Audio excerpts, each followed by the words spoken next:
into it. Many talented people don't achieve as much success as they could, unfortunately, because they sit back on their talent and never learn to work hard. That's what happened to Michael Jordan when he first started playing basketball. He had the talent, but he wasn't putting in the work, and the coach actually cut him from the high school basketball team. Boy, that was a wake-up call. He says, I was very disappointed. I started working on my game the day after I was cut. And he soon became the hardest working player in basketball, who made fun of the other players who weren't working hard. And that hard work is what made him the greatest basketball player of all time. So I'd say the real gift isn't talent, it's the ability to work hard.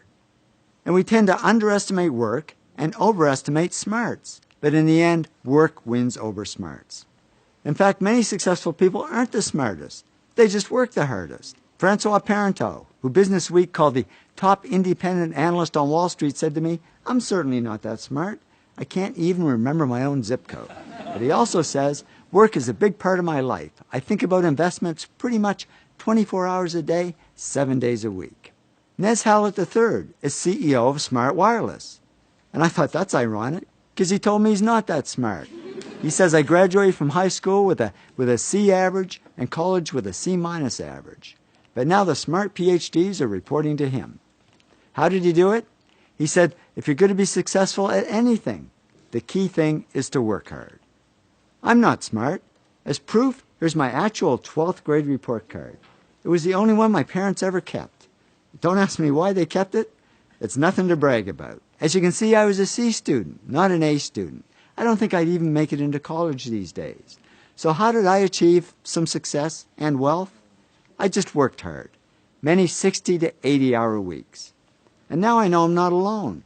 Thomas Stanley studied hundreds of millionaires, and he discovered most millionaires weren't A students, didn't score high on tests, and teachers didn't think they'd ever succeed. But they did succeed because they worked hard. So the good news is, if you're not the smartest, if you're a C student, not an A student, the really good news is you can still succeed. Because the word success has 2 C's and no A's. You can still succeed as long as you work hard. And what if you are smart? Well, I'm sorry, there's absolutely no hope for you. Because many smart people don't achieve as much success as they could, unfortunately, because they rest on their smarts and never learn to work hard. Yong Kim, president of Lucent Technology, says people who are the smartest sometimes don't realize their full potential because things get too easy, so they don't push themselves hard. After a talk I gave at one of the world's top 10 business schools, a man came up to me and said, you know, when I got my MBA here a few years ago, I was one of the smartest people in the class.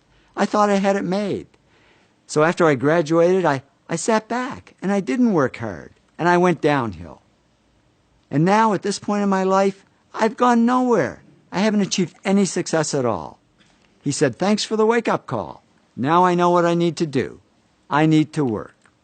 So the bottom line is, whether you're smart or not, whether you're talented or not, just keep working.